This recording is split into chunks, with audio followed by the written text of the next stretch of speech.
Hi, everyone. It's Joel Chasnoff coming to you from just outside of Tel Aviv, stand-up comedian, but in this case, more focused on the writer. And I'm with Dr. David Pasig, who is a futurist.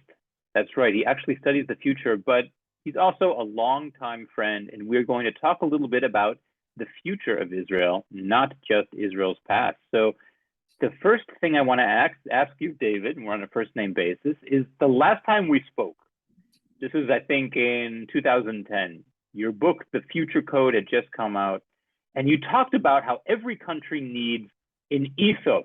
America is the pursuit of happiness, but Israel had not yet found its ethos. So has that changed? Has Israel found it yet? And if not, why do you think it's been so hard for Israel to find a defining ethos? Well, Israel was never a modern entity like we are all familiar with. Okay, nationality was not part of our identity. We used to be kingdoms, we used to be other things, but not a national entity. By the way, national entities are very new in human history. It's only 400 years, something like that. We have more emphasized our religiosity or religion in our identity.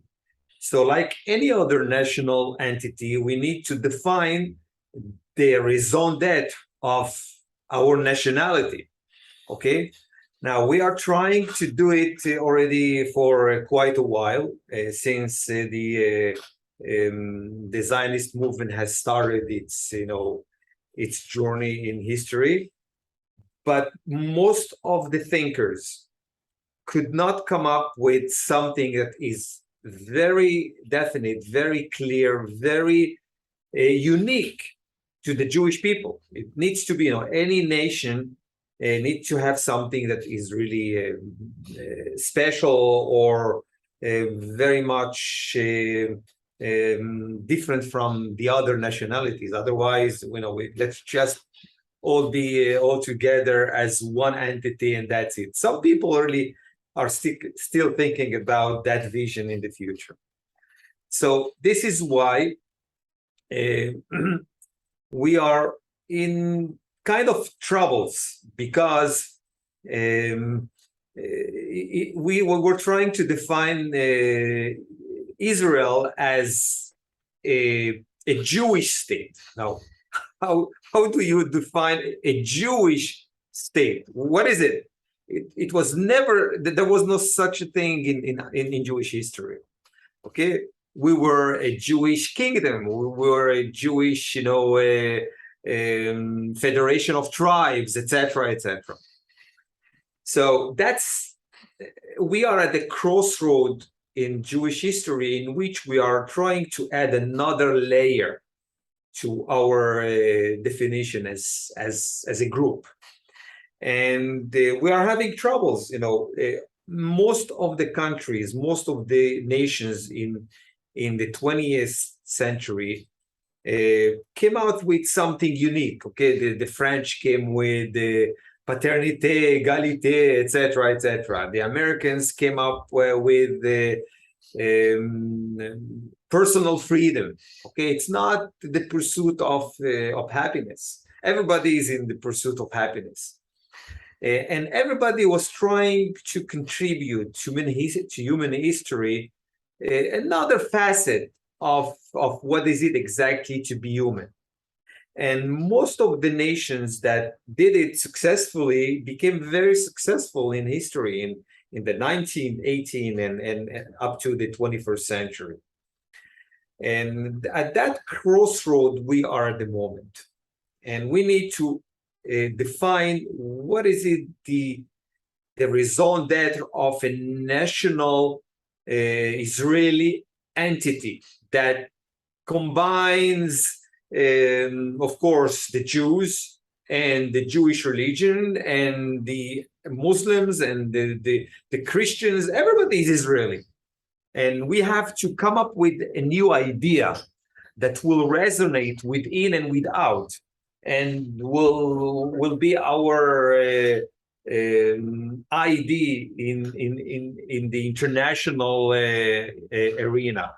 And we will have to work very hard, to somehow achieve the goals or the rationale behind that raison d'etre, like any other nation. Okay, the U.S. Was able to do something unusual in human history by emphasizing personal freedom, which was, it was not a new idea, but still it was something unusual as a nation to base everything, all its institutions, upon that idea, and that really brought a lot of very good things in human history. Most of it is creativity. The creativity was unleashed in human history because of that freedom, personal freedom. And the Americans are still debating a lot of issues around that thing. Take for example the issue of the latest decision of the High Court. Abortion. Exactly. Still people are debating a lot of nuances on that idea, big idea. Israel as a new entity is about to go through that phase in which it has to define a raison d'etre that is condensed in 2 or 3 words, that holds a huge, an amazing idea that can resonate, not just within all the groups that consist of the Israeli people now, but will also resonate outside. And people outside will say, oh, now we understand the reason why there is a need for an Israeli state. No, the BDS is exactly working on that point. We don't have, a legitimacy to be a nation without, coming up with a new idea that contributes to human history. The problem is that every nation that went through that process, at the beginning, the glue that held a lot of groups was their past. And most of the nations that were established in the last at least 200-300 years came out from a very cruel past, and they had to at least at the beginning try to recover from that past, establish a new entity that address the challenge so that the past will not repeat itself. Okay. What I found in history is that it takes about 3 to at most 4 generations that the past is holding that new entity. And at the crossroad of the end of that era, there's always, a civil war between the sects, if you wish, or the tribes, if you wish, of that nation. Because at the beginning, everybody says, let's forget about how we would like to see that nation. Let's first, combine forces in order so the past will not repeat itself.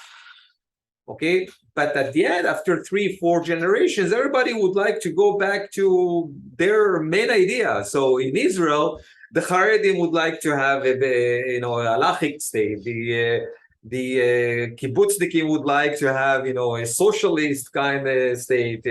Everybody has a different idea what kind of a Jewish state or an Israeli state it needs to be.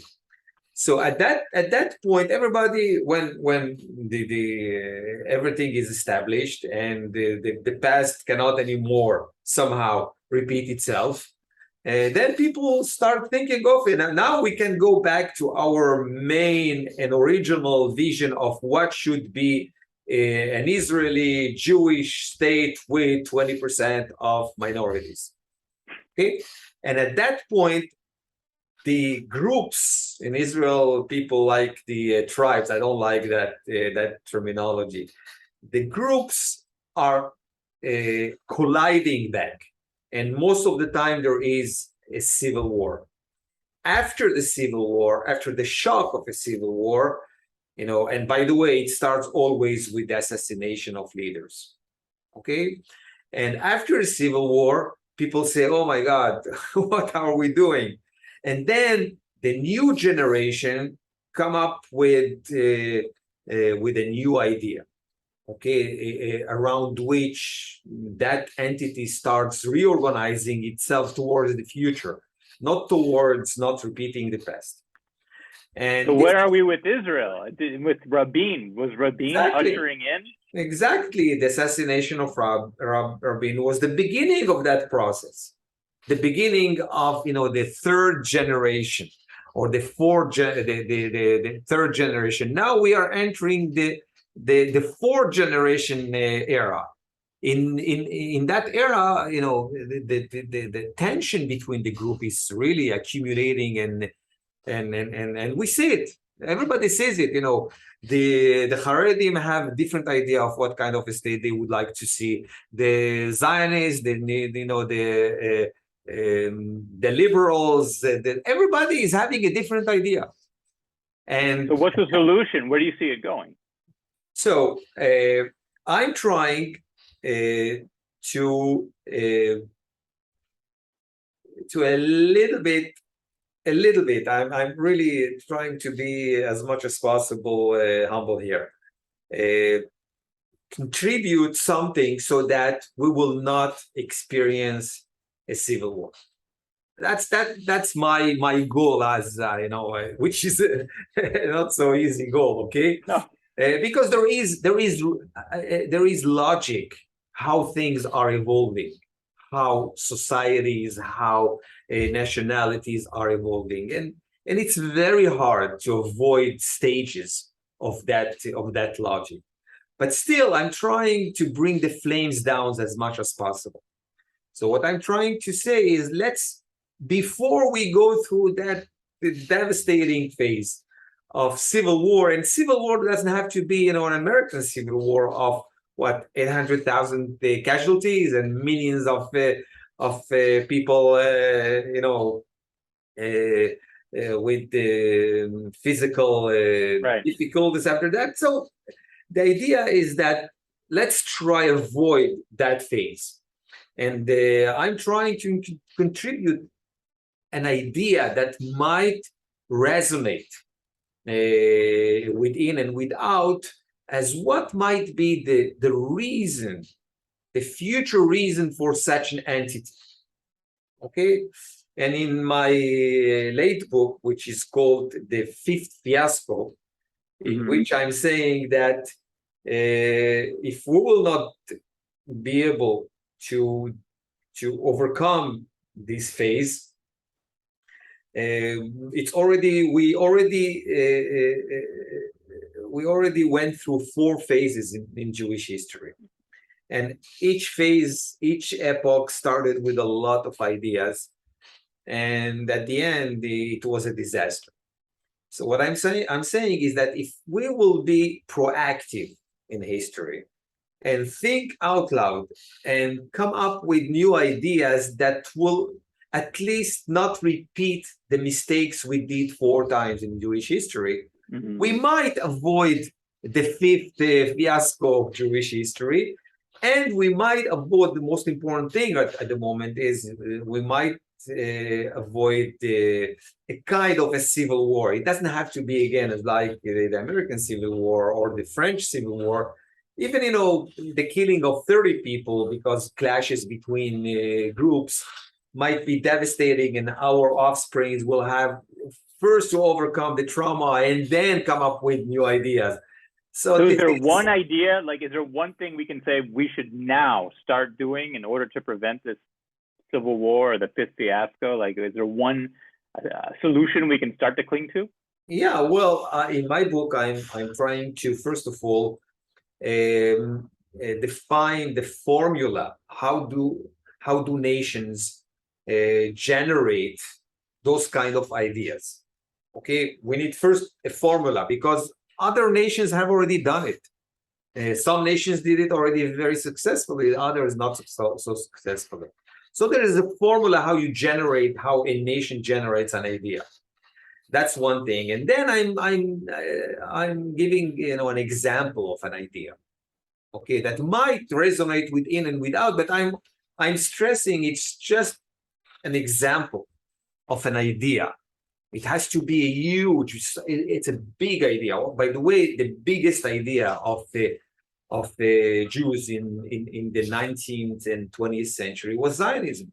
It was not a new idea. But what Zionism said, well, for thousands of years, we were praying, we were, doing a lot of communal organizations, and time after time we were slaughtered. Okay, time after time. It didn't help. So Zionism came and said, let's stop thinking about, the Jewish religious narrative.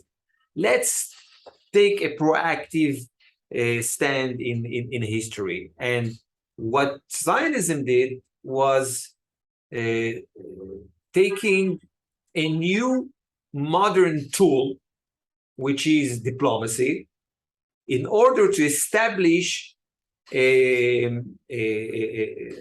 state that the past will not repeat itself, at least. Okay, and we were very successful. Most of the Jews, 150 years ago, couldn't believe that it is possible. Okay, most of the Jews actually were against the establishment of the Jewish state of Israel, because they said, we are, in Hebrew, a lot of thinkers spoke about Am Olam, a nation of international, aspect, which is, we don't need to be on a very specific piece of land with a very specific language, etc. We are already, across all over the world. There is no one place, there is no Jew. So we are not supposed to concentrate back in one place. And thankfully we succeeded in manners that nobody could have even imagined. That in a matter of a century, Zionism started about 125 years ago, something like that. Nobody could have imagined that after 125 years, there will be a very well-established state, a superpower, regional superpower, okay? Economically, a very advanced place. There are a lot of other challenges. Nothing is over in 125 years. It takes much more longer than that in history. So, and the most important thing is that the largest Jewish community already resides in Israel, which was mind-boggling to think about it, just 75 years ago. So we did something very unusual in history in the last century. Now we need to go to the second phase, which is the most important phase in the establishment of a new entity, which is called Israel. Okay, which is defining the national aspect of why there is a need for such an entity. Okay, and only when we will be able to do it, we will be able to come to our neighbors and say, look, this is what we are. By the way, we were trying to say, you need to recognize us as a Jewish state. And everybody is saying, well, define what's a Jewish state. Define what's a Jewish state, and we'll recognize you. And others said, what's a Jewish state? There's no such a thing in history. Okay, there is no such a thing. It's like, the Islamic State. They are also trying to do Islamic State. There was no such a thing. Nationality is detached from religion. That's the basic rationale of nationality. That's why nationality came in history. The thinkers, the first thinker of nations were were very much challenged to detach religion from civil organization. So we Jews were trying to bring it back. It doesn't work because there are so many sects, so many tribes, so many groups, so many minorities. They cannot, come under that umbrella, which is a Jewish Jewish halacha? What is it exactly, Jewish halacha? Everybody is having a different halacha. Okay. But I remember you being an optimist. Like, if I remember from our last conversation, despite Hamas and Hezbollah and Iran and all the other enemies and internal threats, I remember you feeling like the future for Israel is bright. So I just want to ask, do you still feel that way, and why? Hold on. I need to first of all explain the context, the historical context, and then a little bit try to understand the vectors of Israel. But the context is very challenging. It was challenging, and it is still very challenging. But there are some landmarks in that process. Okay, and the first landmark was, of course, the establishment of the Zionist movement, and then the establishment of an Israeli statehood. And then, gathering of a lot of Jews from all over the world and try to develop a melting pot so that we'll have somehow one entity. And we went very successful in those landmarks. The most important landmark was, as I've just mentioned, that the largest Jewish community at the beginning of the third decade of the 21st century resides in Israel. We are already something like 7 million Jews. In the US, they went back already to around 5 million Jews. The most important thing is that in a matter of 5 to a decade, we will be 50%.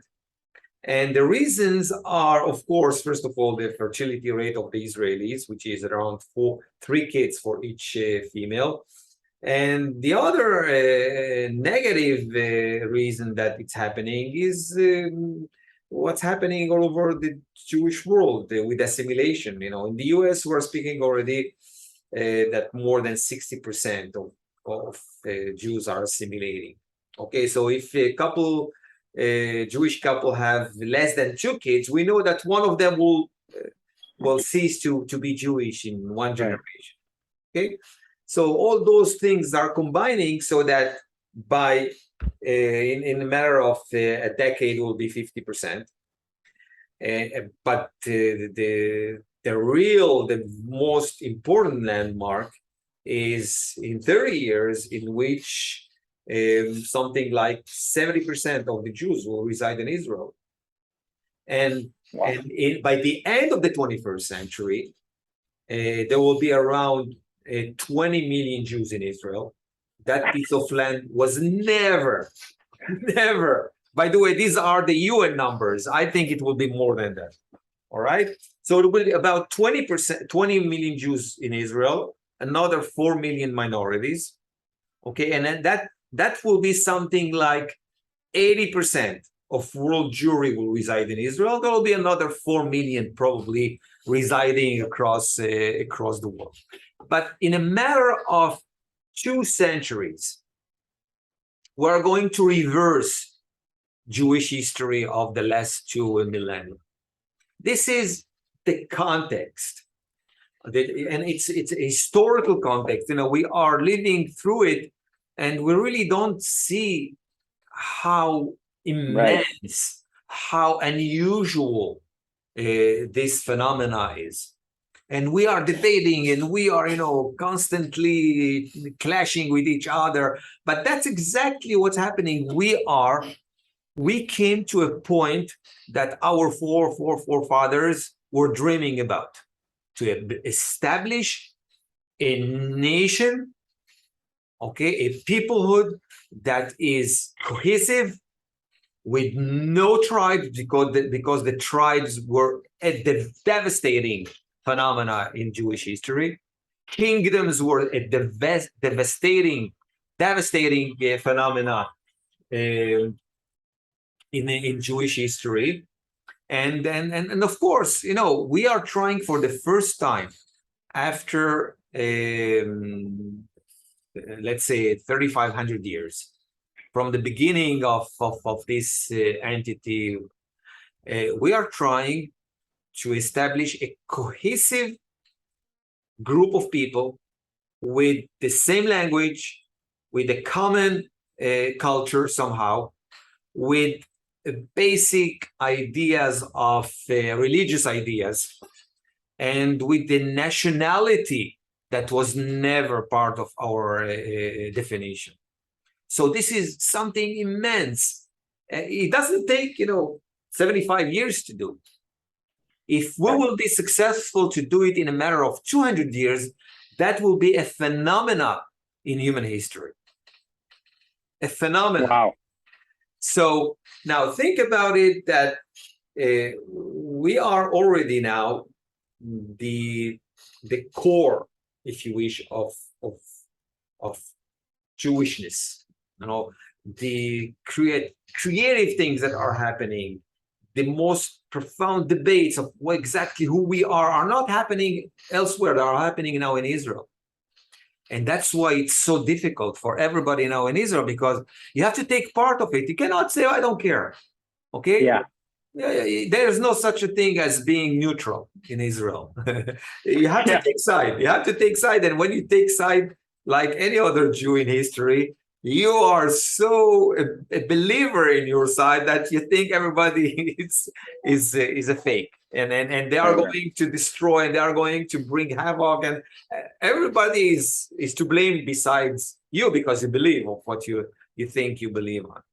So this is a part of something immense that is happening, and I was trying to a little bit contribute by coming up with a new idea that might bring together the different parts that consists of now the Israeli people. Everybody from Jews, Haredim, Zionists, Reforms, Muslims, everybody. Something that will be able to say, okay, I accept that this is something we need to strive for. The mamatzata, like what could it possibly be? I'm racking my brain. Like what could? So, it took me years to think about it. I was speaking with a lot of people, and I came up with an idea that says the following. Says that humanity is developing with a very clear vector of freedom. Okay, we are trying to establish freedom in human history, right? And at this point, we have emphasized, not all over the world, but in at least the democratic nations, what we call personal freedom. Right. The individual became the center of everything. The problem is that there are difficulties and negative aspects to that process, because when you put the individual at the center, community is disintegrating. That's what's happening in the U.S. Exactly. We call it the atomization of civilization. Civilization becomes, individuals, not groups, which really what defines civilization as civilization. So I came up with an idea that we need a new tier to personal freedom. And I called it communal freedom. Okay? And I'm defining that exactly. What is it? A communal freedom. I'm trying to base that definition upon the most advanced scientific ideas, even in physics. The most advanced, because it needs to resonate to the sciences of the 21st century. And I was trying to base that idea and to, draw the rationale of that idea also from Jewish traditions. And I was trying to see if there is something that everybody will agree upon. Scope of it. Right. And will open their ears to at least listen, because it's not an easy thing to come up with. And I have defined it. I've tried to explain how it will work out in the kinds of institutions that we need to establish, because we are now actually establishing a new state, a new national platform in order to push, first of all, Jewish civilization to a higher level, and contribute to human civilization by saying, look, there is another facet that we need to strive for. And those things take, centuries to establish. Centuries with ups and downs, with a lot of debates, with a lot of clashes. Nothing that is new is very well accepted in human history. Think about even personal freedom. There are still a lot of nations that say this is a horrible idea. Right. Okay. Can Israel survive it? I mean, we have so many problems in the country now, and so many enemies on the outside, and the Haredim don't work, and the Arabs don't contribute. Like, does Israel have centuries to develop this idea, or are we on the fence of not even existing? Well, the prospects are very good. It doesn't say that we cannot do great mistakes. And this is my goal, at least, to define the mistakes that we have done already in the four phases in our history, and at least not to repeat those same mistakes. That's one aspect of this challenge. The other challenge is, of course, nobody is guaranteeing anything. We have to be very careful. But thank God we are part of something unusual in history. For the first time, we are very active in history. And proactive. We need to be proactive. Okay, in the 20th century, we were very active in history, and we took a stance, and we did a lot of things in order to at least, tear that cycle that repeated itself time after time in Jewish history. Now we have to be proactive, understand the future challenges, come up with new ideas, debate those ideas with the Israeli style, okay, which is a good style, all right, even though it's very stressful to all of us, individuals, and do something in history that our offsprings will say, whoa, the forefathers of this nation were so smart, were so wise. They did something unusual, so that we'll be able to continue not just for another century, but for maybe for millennia. Okay, because human history is also developing in another phase. We are trying to organize ourselves in groups of nations. There is another vector that is happening, and we will be part of it also. Okay, and it has already started in the Middle East. We are all familiar with what's happening with the Abraham Accords at the moment. It's just the beginning of something. And we will be part of the Middle East in any case. So we have to speak the language. We have to come up with an idea that will also resonate with our neighbors. And it is clear in history there is no such a thing as always wars or always peace. There is no such a thing. There's always ups and downs, ups and downs. And if we are aware of it, then we are then it's really an amazing thing that we are going through.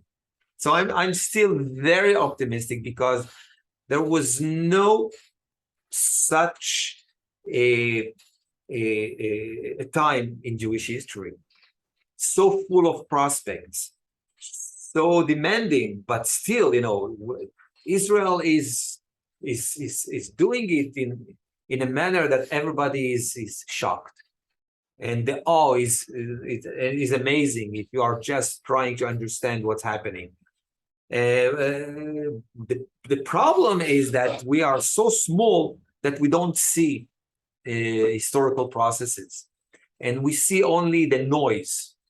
We concentrate on noise, and it's devastating, that noise. It's stressful, that noise, and etc. etc. But if you just detach yourself from the time, from the present, and a little bit, hover a little bit in above time, and you see how we were just a century ago, how the hardship we went through the first half of the 20th century.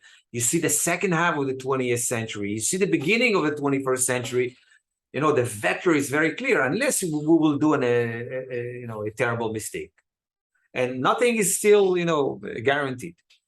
And the problem is that we're not over still with establishing a very safe place. Everything, all those challenges are gathering together, but if you a little bit put aside the noise, and there are some noise that is frightening, okay, then you see that the vector is very optimistic. So you're not afraid of Hamas, Hezbollah, Iran? That's amazing. We have, thank God, we have the means to take care of it if we will just decide. And we need to be very careful in history, not to be aggressive, not to be too much proactive on different things. We are at the midst of a historical process for the Jewish entity, if you wish, or group, peoplehood, people, and we have to be very careful so that we will do great mistakes that we will have to go back in time. And that's why we need a little bit to understand that we are still small, we are still in another process, we are still debating who we are, and around us we have to manage the conflict. Up to now, we managed it very well. Well.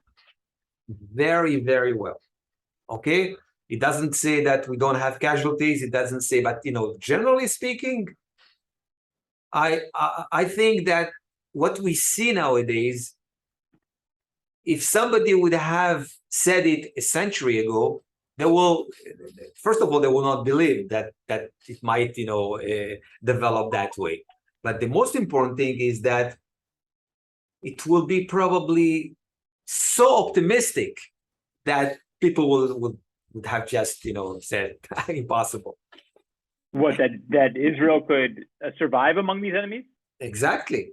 And develop and continue growing and establishing a better economy, a better society, a better everything, with a lot of challenges. We don't have a tradition of being a nation.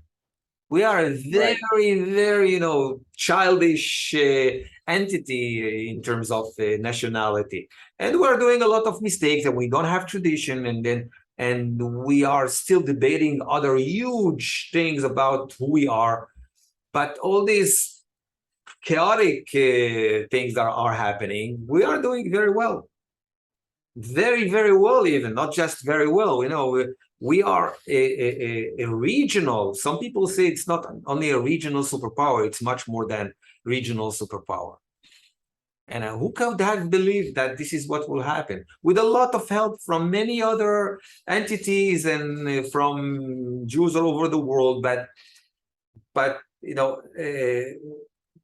probably at least the 21st century is the century in which the Jewish people will recover from at least 2,000 years of diaspora. And not only that, but it will re-establish itself as an entity that is worthwhile to be established. Because there are so many people that don't think we have the BDS, the BDS are saying who you are to be your legitimacy. There is no legitimacy. And we need also to tackle that issue of legitimacy, because we need to explain who we are. And we don't know how to explain who we are. Okay, we don't have an idea who we are. But we are in the process of clarifying it. It doesn't take a decade. It takes much more than that. But we are progressing towards something that is somehow clear. Somehow it will never be definite and clear, because everything is dynamic, and there will be always small groups around that will have different ideas. But when you speak about, let's say, the American people, you have somehow in your mind something clear. Right. Okay, even though if you are familiar with what's happening in the States, you know that it's not exactly cohesive. It's not exactly a lot of debates still. There will be always debates that will be going on, but you establish a narrative that is clear. At least not everybody will agree around that narrative, but it's clear. Israel doesn't have still a narrative of why to exist, what we call the raison d'etre. Well, we exist. Most of the people will say we exist because we were slaughtered. Right. And the Arabs are saying, so go back to who slaughtered you. Right. They did the problem. They need to solve that problem. Why should it be upon our entities, or instead of our entities? Why should it be on us? Yeah. On us, yeah, exactly. So we need to explain why there is a need of an Israeli state. Okay. The problem is that a lot of us are saying that, well, it's a startup nation. That's enough. It's not enough. Everybody wants to be startup nation. Okay, some people will say, well, we need to contribute to sciences, to the world, and that will give us some legitimacy. That's not enough either, because everybody wants to be the same. We need something that is really unique to us, that is really something that only our combination of things, our DNA, our combination, our DNA will do it. Okay, and that will be another flag to other people to do it. Okay, to do it in their terms, in their nuance, etc., etc. This is the basic idea. And I'm very optimistic, even though it's not an easy epoch to live in. It's not easy, but thank God, these are our difficulties, not the difficulties of our other previous generations. Think just what happened to people in Europe in the first half of the 21st century. What happened to people in the Islamic world for centuries. We tend to forget that we are the first generation that are really free.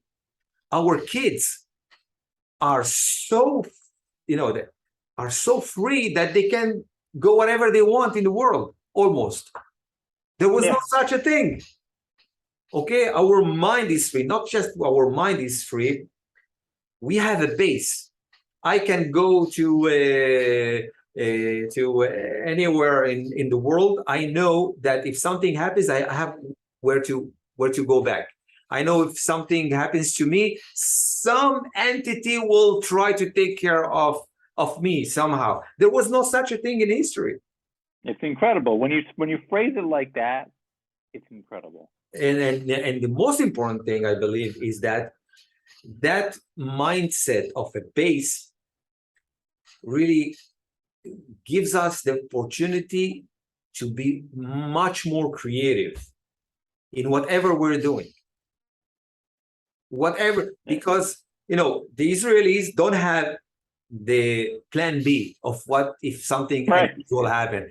Everybody in the world, all Jews in the world, have plan B and plan C, and they are always constantly on suitcases. In the back of their mind, even though they will not say it out loud, they have it in mind constantly. And they are constantly thinking, okay, what's our next next place to go? Where's the best place in the world? Well, constantly, it takes a lot of energy. Will Israelis still behave like Israelis? Dugri and Fryer, like now, are we growing past those personality characters? Well, these are not an Israeli traits. These are Jewish traits. בטח. Just take a look at the Talmud. We were always that way. We were always against authority. We didn't accept leadership. We were always chutzpanim. Always. There are good aspects to that trait, and there are negative aspects to that trait, but this is part of our DNA. Okay, if you don't like it, then stay in New Zealand. In a matter of a century, you will be something that nobody will pay attention to, and the center of activity will be in Israel. If you want to be part of something unusual. If you don't want to be part of, a lot of Jews during history didn't want to remain Jewish. Actually, the majority of Jews in history stopped being Jewish because it was so difficult, so challenging. Everybody was looking at you. It doesn't matter what you did. So bit by bit, a lot of people just managed to assimilate. This is the first time that there is pride of being part of something. That's not fun. If you just walk around here, I'm in New York at the moment. People are shy of being Jewish, and those that are not shy are doing things they are not supposed to do. All right, in Israel, you walk around with some pride, with some ideas to follow, with some personal freedom, with security. I have on whom to rely if something happens. If you are all over the world, you beg for security. So those things it looks like it's obvious. Nothing is obvious. And those small things are not so small because they are bringing our abilities into fruition. Things that we didn't have for centuries. We were concentrated on creativity in the Talmud only. Okay. Where will 20 million people live? That's not an issue. How can you say that? You have so many other examples worldwide that are very much organized and much more condensed than 20 million people. It's only a matter of planning. That's it. And this is another issue. Up to now, we didn't plan for such a thing. We planned to be, a small community of Jews that nobody wants to be part of. And suddenly, we are already 45% of world Jewry. And by the end of the 21st century, will be more than 80% of world Jewry. So we need to, to do a switch in our mindset and start developing a country for at least 24 million people in a very, stretch of piece of land. And we will be able to do it if only we will understand the challenges, we'll understand the vector. It takes time to understand those kind of things, and we're doing a lot of mistakes that we will need to, to take care of. But generally speaking, there's no issue. The most important characteristic of human civilization of the 21st century and the 22nd century is urbanization. We are already 50% of humanity concentrated on urban centers. So by the end of the 21st century, humanity will be about 90% in urban centers. Israel will be also an urban center. High rise down in the ground, as it happens all over the world. And with genuinity and creativity, we are solving problems that used to be part of this region for millennia. Water, for example, okay, and energy now, amazing. So we have most of the ingredients to be very successful the more we progress. I hope we will not do great mistakes that we will not be able to correct. And I hope we will be open enough to understand that we need to come up with a new idea in Jewish history that will bring all of us together. Because Zionism is not enough. And Judaism is something that nobody knows exactly what it is. Everybody thinks it's something else. So we are at the verge of a reborn of the Jewish people with a different, characteristic, different mindset, different ideas. We are constantly evolving in history. Jews constantly evolve from one epoch to another epoch. New ideas, new economic ideas, new social ideas. We are at the verge of another stage. And the people that are going to do it is not our generation. Our generation is the transition generation. We are coming from the past. Our kids that are born in Israel, raised in Israel, are much more creative, much more free to think, and they will come up with something new. In my book, I was just telling them the direction, but I don't know what exactly ideas they are going to generate, but they will be generating their ideas because it will be a concentration of people that are constantly thinking, debating, as we did already for millennia, and it was successful. Here we are. Very few other entities survived so many hardships in history. We are not the only one, but just a few that can trace their origins thousands of years back. The Chinese people, even the Chinese people are not exactly the Chinese people of today. Here, for the first time, when you say Jew, most probably is that your genes are Jewish somehow. We are the descendants of people 3,000 years back. Not all of us, but a lot of us. So it's not just the Jewish phenomenon, it's a human phenomenon. And then with the Jewish twist, with the Jewish soul. Yeah. So what do you think? Do you think I'm optimistic or pessimistic? You know what? If there's one big idea I'm coming away from this, it's how trapped we are in the present moment and how poor human beings are of panning back, taking a bird's eye view and appreciating the magic that's happening. We're too trapped. I'm too trapped on Monday, August 15th. I can't even see the arc of history, the scope of it. Yes, indeed. But it's a human inability that is by itself changing. I wrote a book on this, which is titled For Cognito.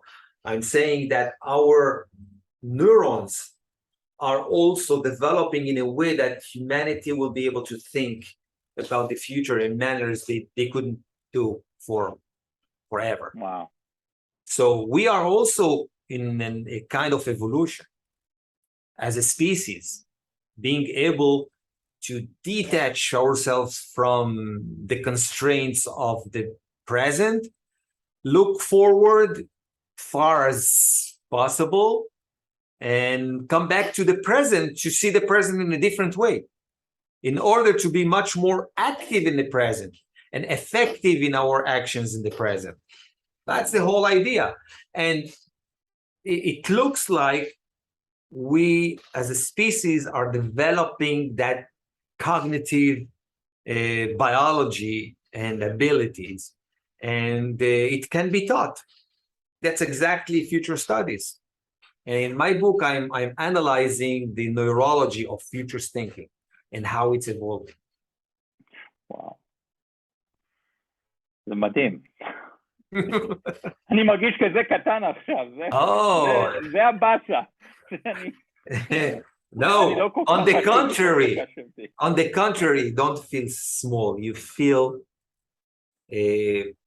awakened. And when you are awakened, you appreciate that we are just small people. But part of a bigger story. Part of a much bigger story. And I don't think there is one single individual that really grasps what's happening. I don't think. This is much bigger than all of us. I'm trying, but I'm sure that I don't see the picture. It takes centuries to see the Pax Romana era. Within the Pax Romana, nobody said it's Pax Romana. Right. And of course. In the Middle Ages, nobody knew that they are in the Middle Ages. No one said we're in the Middle Ages. The Middle Ages.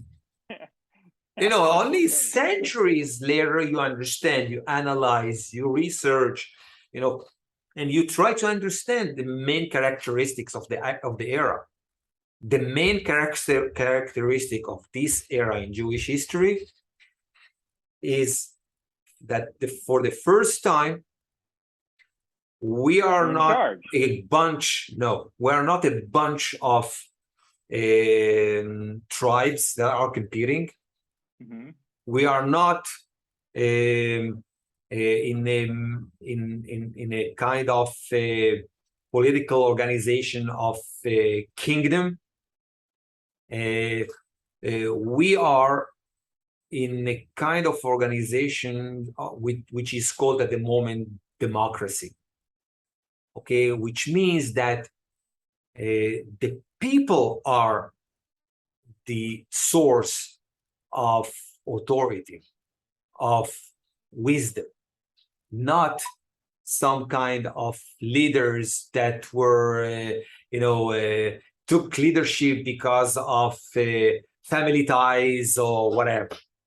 This is something unusual, right. Unusual, and the other phase or aspect of this era is that for the first time, we are on a very specific piece of land with Atzmaut. Okay, right. Atzmaut is an amazing word in Hebrew. Amazing. You tell me independence? It's much more than that. It's independent. We are not. Nobody is independent actually, but Atzmaut means you have a feeling of being yourself, not relying on other people. That's only one part of it, of independence. It's being yourself. We are, for the first time, trying to be ourselves. Something different. And the land is crucial. We were not in one single piece of land for 3,000 years. not just 2,000 years. Okay, because from the beginning, people went to Egypt, to Mesopotamia. We were scattered from the beginning. Nobody wanted to be a nation. Right. Okay, we were forced to be a nation. כפו עלינו הר כגיגית. And here, for the first time, we say, no, nobody forcing us. We are taking that action towards being a nation. You know, the mindset is very, very different, and I can go and analyze it in different ways. And it has a great impact on our collective subconsciousness. But it's a subconsciousness. It's subconsciousness. I see my kids, your kids, you know, they are free. They can do whatever they want. They are coming up with ideas. They are coming up with new ideas. What is it exactly to be Jewish? Halacha is something of the last 1,500 years. And it developed in a mindset of communities scattered all over the world. The halacha never developed in a mindset of a national characteristic. It's a very different mindset. And Judaism is going to evolve, to continue to evolve. It's like it has evolved for the last 3,000 years. Wow, that's amazing. אז כל מה שאנחנו רוצים זה חלק מזה. כל מה שאנחנו רואים זה חלק מזה. אפילו שזה כואב, וחושבים שזה כישלון, זה חלק growing pains כזה. Exactly, because, you know, there is a very interesting saying that I was taught from kindergarten that says, אשרי מי שיהיה בתקופה הזו, ואשרי מי שלא יהיה. Which means, you translate it. שמחה, no, אשרי, wow, it will be amazing for those that will participate in that era, and it will be also great that they won't be in that era. That's the dichotomy of this era. It's so hard, but it's so amazing also. And we are just individuals that are passing through, taking care of our very small families, jobs, small issues. Nobody's going to remember us as individuals and remember the noise that we are all going through. I mean, that must be the biggest illusion of all, because I think human beings now more than ever live believing that they are carving their place in history and they will always be remembered. Like, we're delusional. Exactly. That's atomization. We're out of our mind. That's atomization I was speaking about before. Everybody thinks he's the middle of everything, the center of the universe. And because of that, most of us as individuals don't see our context. We don't see the context, and we are losing the context, and we are becoming bitter, and we are becoming very aggressive. We lost it. And we need to go through another phase in history. To evolve, it's called, in evolution. Wow. אני עייף, אני מרגיש כאילו אני ישבתי בקולג' קורס, כאילו שנה קולג' עכשיו. Already tired, I see. All right. Okay, my dear. Let's stop here. That's enough for you today. All right.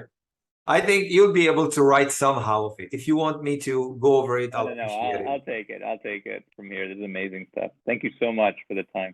Thank you, Joel. Thank you. ומחר אני שולח לך את השם של הרופא שיהיה לך. All right. Thank you. Thank you. יאללה. ביי ביי. יהיה בקשר. ביי ביי.